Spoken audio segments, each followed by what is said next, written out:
السلام عليكم ورحمة الله تعالى وبركاته. بسم الله الرحمن الرحيم. ரியால் சாலிஹீன் பாடம் 84. இந்த ரியால் சாலிஹீன் கிதாபினுடைய 84ஆம் நாள் பாடத்தில் நாம் அமர்ந்திருக்கின்றோம். இந்த பாடத்தில் நன்மையான வழிகள் அதிகம் என்ற தலைப்பின் கீழ் அமையக்கூடிய வரக்கூடிய அந்த ஹதீஸுகளை பற்றி நாம் பேசிக்கொண்டிருக்கின்றோம். அல்ஹம்துலில்லாஹ்.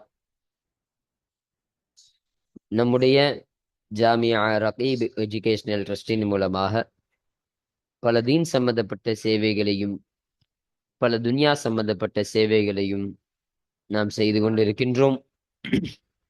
இந்த சேவைகள் எவ்வித தொய்வின்றி தொடர்ந்து நடைபெறுவதற்காக நீங்கள் துஆ செய்யுங்கள், இன்னும் ஆதரவு தாருங்கள். நன்மையில் ஒன்று சேருவோம், முந்திக் கொள்வோம். உங்களுடைய நன்கொடைகளை எங்களுக்கு நீங்கள் வழங்க விரும்பினால் எங்களுடைய பேங்க் அக்கவுண்ட் டீட்டெயில்ஸ், வங்கி முகவரிகள் இங்கு கொடுக்கப்பட்டிருக்கின்றது. இது அல்லாமல் இங்கு கியூஆர் ஸ்கேனும் கொடுக்கப்பட்டிருக்கின்றது. இதன் மூலமாக ஸ்கேன் செய்தும் உங்களுடைய நன்கொடைகளை நீங்கள் தாராளமாக எங்களுக்கு வழங்கலாம். அல்லாஹு தஆலா இதன் மூலமாக உங்கள் வாழ்நாளை மென்மேலும் பரக்கத்தானதாக ஆக்கி வைப்பானாக. ஆமீன் ஆமீன் யா ரப்பல் ஆலமீன். இப்பொழுது இந்த ரியாது சாலிஹீன் கிதாபில் 84வது பாடத்துல நாம் 2 ஹதீஸுகளை பற்றி நாம் பேச இருக்கின்றோம். அந்த 2 ஹதீஸ்ல முதலாவது ஹதீஸ் ஆகிறது, இதுவே உங்களுக்கு எல்லை பாதுகாப்பு என்று அமையக்கூடிய ஒரு ஹதீஸாக இருக்கு. இப்போ இந்த ஹதீஸ்ல ஸல்லல்லாஹு அலைஹி வஸல்லம் அன்னவர்கள் எதை கற்றுத் தருவார்கள் என்று சொன்னால், 3 விஷயத்தை சஹாபாக்களுக்கு சொல்லித் தருவார்கள். அந்த 3 விஷயமாகிறது, அந்த 3 செயல்கள் ஆகிறது.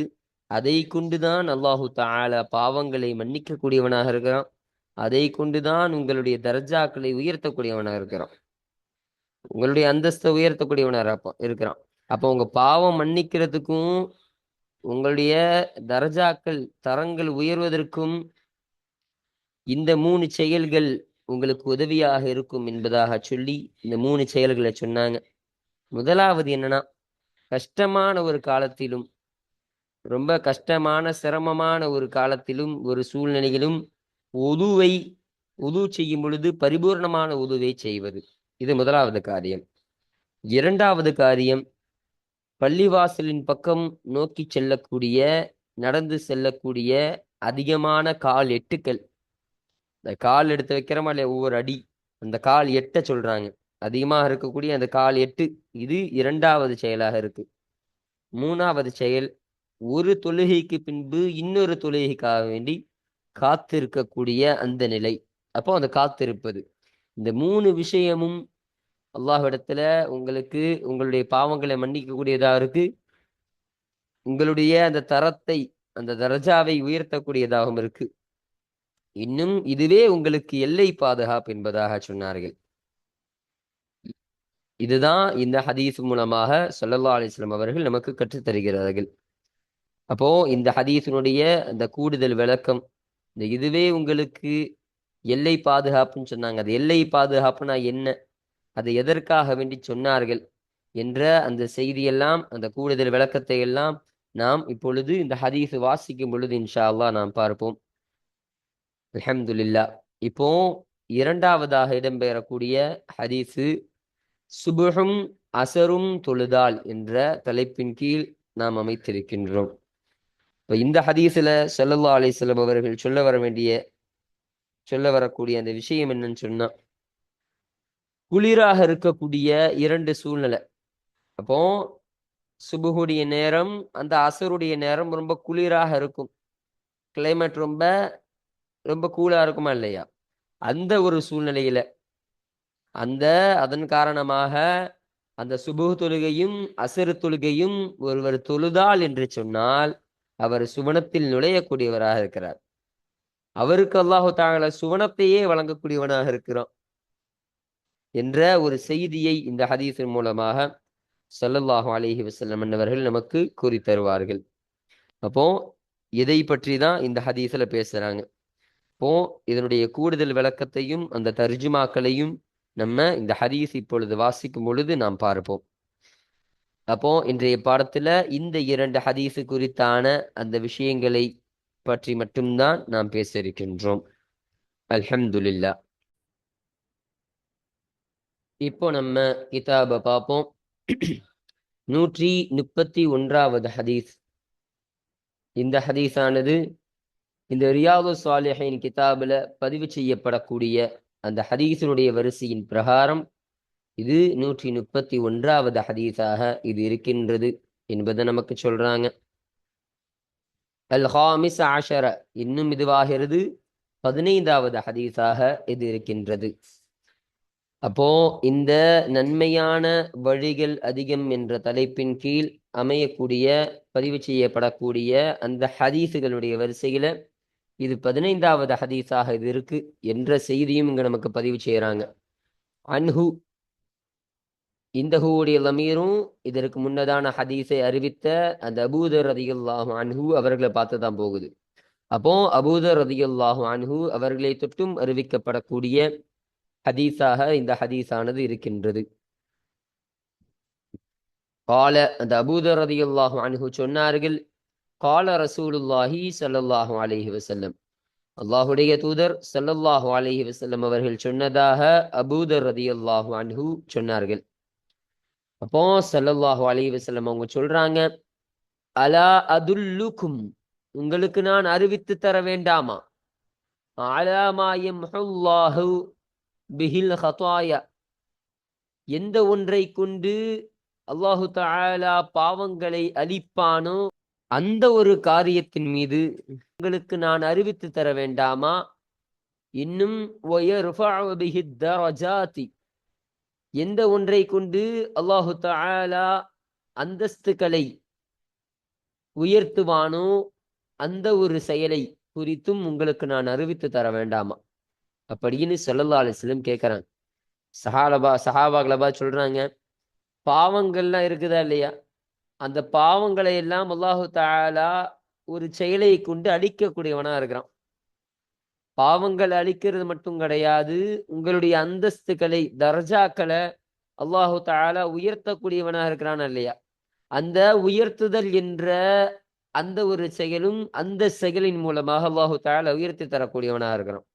அப்போ எந்த செயலை கொண்டு அல்லாஹு தஆலா உங்களுடைய தர்ஜாவை உங்களுடைய அந்தஸ்தை உயர்த்தி தருவானோ அப்படிப்பட்டதான பாவங்களை மன்னிக்க கூடியதாக அல்லாஹு தஆலா எந்த ஒரு செயலை ஆக்குவானோ அப்படிப்பட்டதான ஒரு செயலை உங்களுக்கு நான் கத்துத்தர வேணாமா, உங்களுக்கு நான் அறிவிச்சு தர வேணாமா என்று சஹாபாக்களை பார்த்து கேட்ட உடனே ஆலு, அந்த சஹாபாக்கள் சொன்னார்கள், பலா யா ரசூலல்லாஹ், அல்லாஹுடைய தூதரே, ஆமாம் யா ரசூலல்லாஹ், எங்களுக்கு நீங்கள் அறிவித்து தாருங்கள், அது என்ன செய்தின்னு சொல்லுங்க, அது என்ன செயல்னு சொல்லுங்க என்பதாக சஹாபாக்கள் ஆர்வத்தோட ஸல்லல்லாஹு அலைஹி வஸல்லம் அவங்கள்ட்ட கேட்கிறாங்க. அப்போ கால ஸல்லல்லாஹு அலைஹி வஸல்லம் அவர்கள் சொன்னார்கள், இஸ்பாகுல் உலூஇ அலல் மகாரிஹி, மகாரிஹான ஒரு சூழ்நிலையின் மீது. இப்போ மகாரிஹின்னு சொன்னா முதல்ல விளங்கணும்.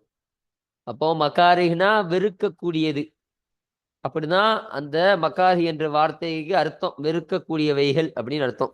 இப்ப இந்த இடத்துல மக்காரிஹுக்கு நம்ம அப்படி வைக்காம ஷரஹல மஷக்கத்துன்னு எழுதி கொடுக்குறாங்க. இப்போ இந்த மஷக்கத்துனா கஷ்டமான நேரங்கள்ல, அப்போ அலல் மக்காரிஹி கஷ்டமான நேரங்களில் உதுவை பரிபூரணமாக செய்யுதல். இஸ்பாகனா என்ன, தம்ம, அப்போ அந்த பரிபூரணமாக செய்யறது. ஒரு விஷயத்த சும்மா ஏனாதானமா கொஞ்சம் செஞ்சுட்டு கொஞ்சம் விடுறதுக்கு பேர் இஸ்பாக் கிடையாது. இஸ்பாக்னா அந்த விஷயத்தை முழுமையாக முறை பிறகாமல் முறையோடு அந்த விஷயத்தை செய்வதுதான் பரிபூரணமாக செய்யுதல். அப்போ கஷ்டமான நேரங்களிலும் ஒருத்தவன் உதுவ பரிபூரணமாக செய்யறத ஸல்லல்லாஹு அலைஹி வஸல்லம் முதலாவது செயலாக சொன்னாங்க. இப்போ கஷ்டமான நேரம்னா என்ன கஷ்டமான நேரம்? நிறைய வகையில் எடுத்துக்கொள்ளலாம். இப்போ எப்போ ஒருத்தனுக்கு கஷ்டமா இருக்கும்? நல்ல குளிருடைய சமயம், நல்ல சுபஹுடைய சமயத்துல அவன் எந்திரிக்கிறான். எந்திரிச்சு பார்த்தா சரியான பனி. டிசம்பர் மாசம், நவம்பர் மாசம் குளிர் மாதிரி சரியான குளிர். அந்த குளிர்ல ஒருத்தன் செய்ய முடியுமா? சுடுதண்ணி இல்லாம ஒருத்தன் செய்ய முடியுமா? முடியாது. அப்போ அது ரொம்ப சிரமத்திற்குரிய ஒரு விஷயமாக இருக்கும். அந்த குளிர் தண்ணியில ஹீட்டர் இல்லாம, சுடுதண்ணி இல்லாம நம்ம அப்படியே கைய வச்சு ஒழுவு செய்யறதுங்கிறது சாதாரணமான விஷயம் கிடையாது. அது ஒரு கஷ்டமான ஒரு சிச்சுவேஷன் இல்லையா? அது ஒரு கஷ்டமான ஒரு சூழ்நிலையில இல்லையா? அப்படி கஷ்டமான அந்த ஒருத்தன் பரிபூரணமா செய்யறான். இப்ப அந்த குளிரலையும் சும்மா லைட்டா பரவான விஷயத்த மட்டும் மூஞ்ச கழுவிடலாம். மூஞ்ச கழுவி தலைக்கு கொஞ்சம் மசாஜ் செஞ்சுட்டு, கொஞ்சம் காலை கழுவிட்டு, முழங்கை வரைக்கும் கழுவிட்டு போயிட்டே இருக்கலாம். ஆனா, அவன் அப்படி செய்யாம பரிபூரணமா செய்யறான்.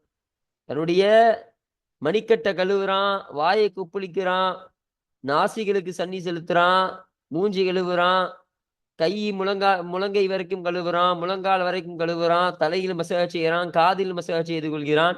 அப்ப இந்த பரிபூரணமான இந்த எல்லா அமலையும் ஒருத்தவன் அந்த சுச்சுவேஷன்லையும் அந்த சிரமத்திலையும் அவன் செய்கிறான் என்று சொன்னால் அதுதான் முதலாவது செயலாக இருக்கு.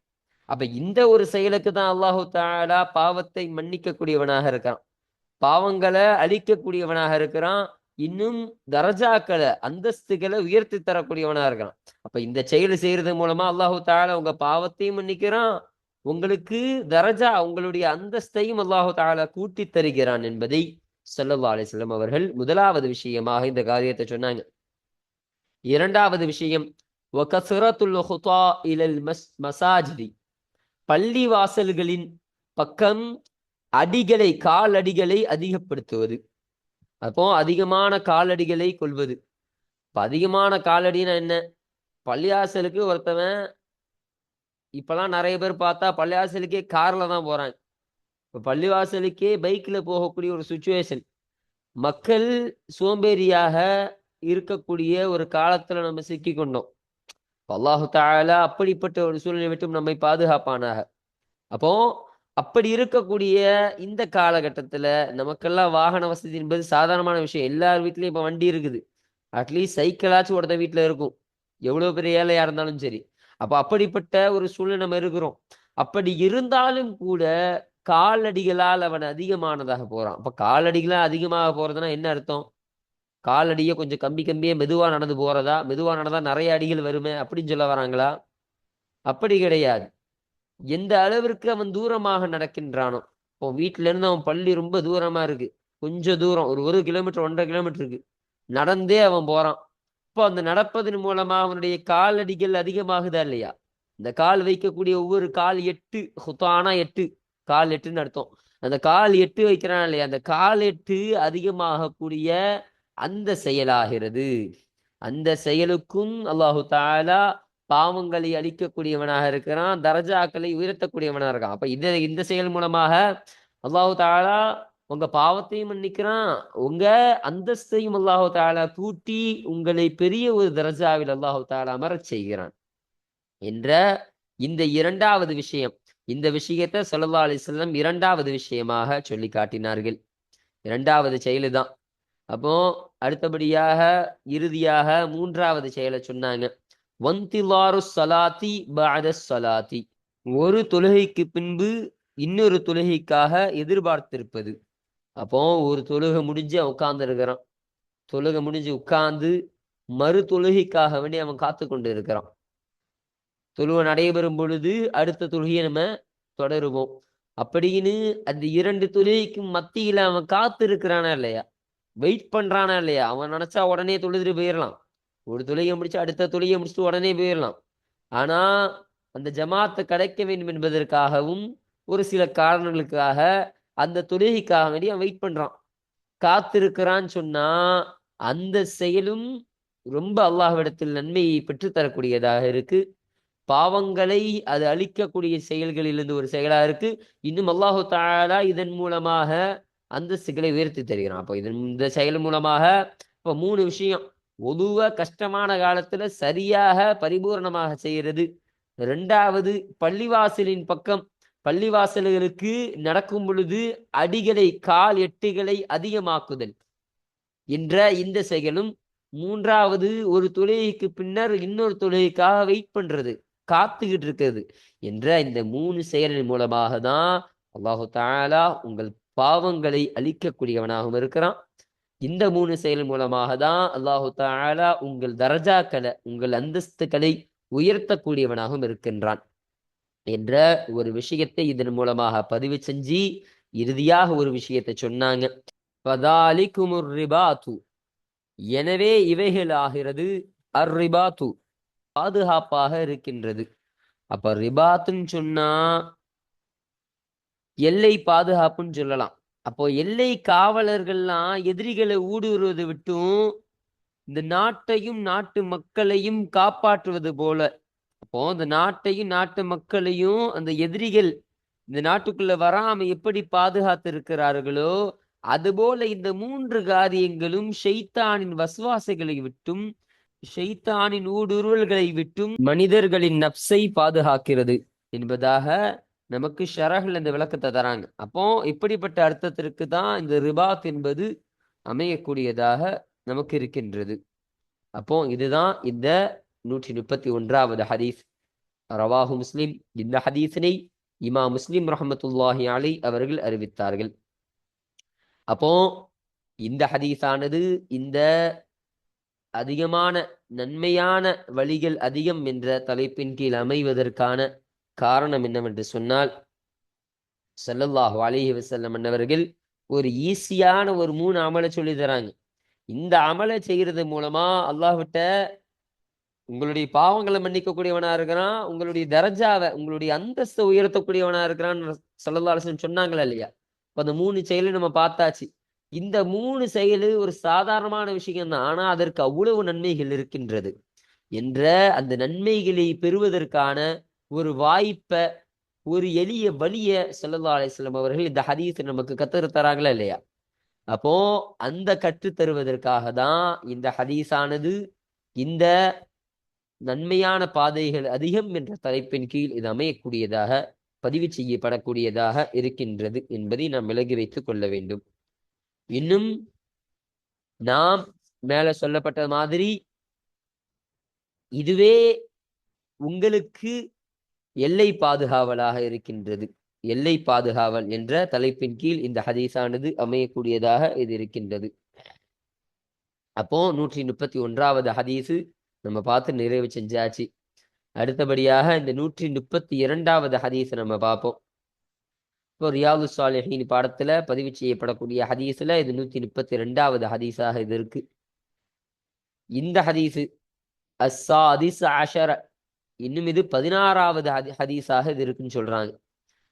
அப்போ இந்த நன்மையான பாதைகள் அதிகம், வழிகள் அதிகம் என்ற இந்த தலைப்பின் கீழ் அமையக்கூடிய ஹதீஸுடைய வரிசையின் பிரகாரம் இது 16வது ஹதீஸாக இருக்கு என்பதையும் நமக்கு சொல்லித் தராங்க.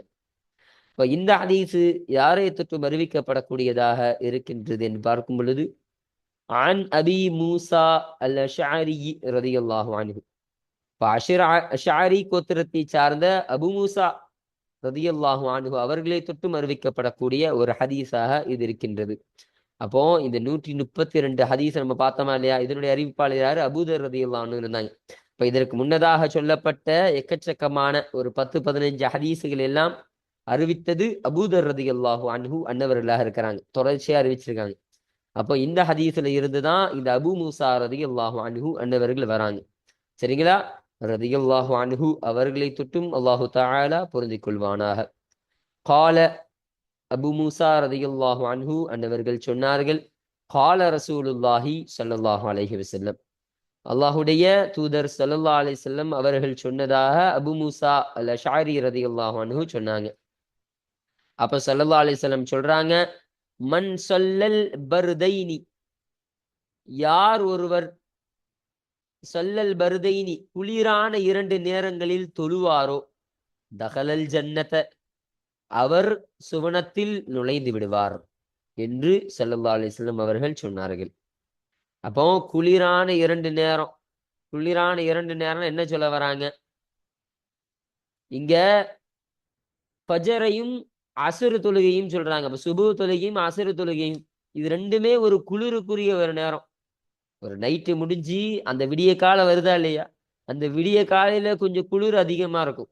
கிளைமேட்டு ஒரு மாதிரி கூலா இருக்கும். அந்த கிளைமேட்டுல அந்த அந்த சூழ்நிலையில ஒருத்தவன் அந்த குளிரிலும் உது செய்து அவன் தொழுதாள் என்று சொன்னால் அவன் சுவனத்தில் நுழையக்கூடியவனாக இருக்கிறான் என்பதை சொன்னாங்க. இன்னும் 2வது நேரம் என்னன்னா அசருடைய நேரம் சொல்றாங்க. அப்ப அந்த அசருடைய நேரமும் கொஞ்சம் குளிரா இருக்கும். எப்படி? அந்த லொஹர் தொழுவெல்லாம் முடிச்சு கொஞ்ச நேரம் தூங்குவோமா இல்லையா? அந்த மதியம் தூங்கிட்டு எந்திரிச்சா அந்த மதியம் அந்த வெயில் தாழ்ந்ததுக்கு அப்புறம் சூரியன் இருக்கும்போது நமக்கு அவ்வளவு குளிராது. அந்த சூரியன் போன உடனே அந்த சூரியன் மறைந்த உடனே ஒரு குளிர்னு வரும். அந்த இரவினுடைய ஒரு குளிர் லைட்டா எட்டி பார்க்குமா இல்லையா? அந்த குளிரிலையும் அந்த சூழ்நிலையிலையும் ஒருவன் தொழுறான் என்று சொன்னா அவன் சுவனத்தில் நுழைந்து விட்டவனாவான். அவனுக்கு சுவனம் உறுதி என்பதை ஸல்லல்லாஹு அலைஹி வஸல்லம் இதன் மூலமாக சொல்லி காட்டக்கூடியவர்களா இருக்காங்க. இப்போ இதுல இருந்து இன்னொரு கருத்தையும் நம்ம விளங்கலாம். பொதுவாக மக்கள் அதிகமாக கலாவாகக்கூடிய தொழுகையும் இந்த சுபுகும் அசரா தான் இருக்கும் பல மக்களுக்கு. சுபுகு தொழுகாத எத்தனையோ பேரை நம்ம பார்க்கலாம். இப்போ நைட்டு தூங்கிட்டு அந்த தூக்கத்தின் காரணமாக அந்த குளிரின் காரணமாக அப்படி இழுத்து போத்திட்டு தூங்கிடுவாங்க. எந்திரிச்சு பார்த்தா மணி 6:30 ஆயிரும். பார்த்தா சுபு தொழுகை மிஸ் ஆயிரும். சுபு தொழுகை கலாவாயிரும். அப்படிப்பட்ட அந்த சுபுவை எவன் ஒருத்த தொழுதானோ அப்போ அது சிரமத்திற்குரிய விஷயம் தானே. அந்த சிரமத்திற்குரிய விஷயம் செஞ்சா அசரும் அப்படிதான். அந்த மதியம் தூங்குறான்னு சொன்னா அவன் அப்படியே அந்த தூக்கம் இழுத்து விடும். இழுத்து மகரிப் ஆக்கி விட்டுரும். சில நேரத்தை எந்திரிச்சு பார்த்தா 6 மணி ஆயிரும். மகரிபு தொட்டுரும். அப்போ அசரும் கலாவாகக்கூடிய ஒரு சுச்சுவேஷன் ஏற்பட்டுருமா இல்லையா? அப்போ அந்த 2 நேரங்களில் யார் ஒருவன் தொழுவானோ அவர்கள் சுவனத்தை அடையக்கூடியவரா இருக்கிறார். சுவனத்துல நுழையக்கூடியவனா இருக்கிறான் ஸ்ட்ரைட்டா என்பதாக ஸல்லல்லாஹு அலைஹி வஸல்லம் என்பவர்கள் இந்த ஹதீஸின் மூலமாக நமக்கு பதிவு செய்து தருகிறார்கள். முத்தஃபகுன் அலைஹி இந்த ஹதீஸானது புகாரி முஸ்லிம் இருவரும் இத்திஃபாக் செய்து சேர்ந்து அறிவித்த ஒரு ஹதீஸாக இந்த ஹதீஸ் அமைகின்றது. அப்போ இந்த ஹதீஸானது இந்த நன்மையான பாதைகள் வழிகள் அதிகம் என்ற தலைப்பின் கீழ் அமைவதற்கான பதிவு செய்யப்படுவதற்கான காரணம் என்னவென்று சொன்னால் இந்த ஹதீஸ்ல ஸல்லல்லாஹு அலைஹி வஸல்லம் அவர்கள் 2 அமல கற்றுத்தராங்களா இல்லையா? அப்போ நன்மையான ஒரு வழியை நமக்கு தொகுத்து தராங்க. அந்த அசரும் அந்த சுபூத்துலையும் மொத்தவன் தொழுதுட்டான்னு சொன்னா அவன் சொர்க்கத்துல நுழைஞ்சிருவான். சொர்க்கத்தை அடைவதற்கு அந்த அசரும் அந்த சுபுகும் உங்களுக்கு உதவியாக இருக்கு அப்படின்னு ஒரு நன்மையான ஒரு செயலை ஒரு காரியத்தை நமக்கு எடுத்து வச்சாங்களா இல்லையா? இந்த எளிய முறையை நமக்கு சொல்லி தந்தாங்களே இல்லையா? இதன் மூலமாக தான் இந்த கருத்து இங்க உள்ளடக்கியதன் காரணமாக தான் இந்த ஹதீஸானது நன்மையான பாதைகள் நன்மையான வழிகள் அதிகம் என்ற தலைப்பின் கீழே இந்த ஹதீஸு பதிவு செய்யப்படக்கூடியதாக இது இருக்கின்றது. இன்னும் நான் மேலேயே சொல்லப்பட்டது மாதிரி சுபஹையும் அசரையும் தொழுதால் என்ற தலைப்பின் கீழையும் இந்த ஹதீஸானது அமையக்கூடியதாக இது இருக்கின்றது. அப்போ இன்றைய பாடத்துல இந்த 131வது ஹதீஸையும் இந்த 132வது ஹதீஸையும் நம்ம பார்த்தாச்சு, பார்த்து நிறைவு செஞ்சாச்சு. அல்ஹம்துலில்லாஹ். இன்ஷா அல்லாஹ் அடுத்து வரக்கூடிய பாடத்துல நாம் இந்த 133வது ஹதீஸை பற்றிய அந்த விளக்கங்களையும் அந்த தர்ஜுமாக்களையும் நாம் பார்ப்போம். வாஹிர் தஅவானா அனில் ஹம்துலில்லாஹி ரப்பில் ஆலமீன். அஸ்ஸலாமு அலைக்கும் வரஹ்மத்துல்லாஹி தஆலா வபரகாத்துஹு.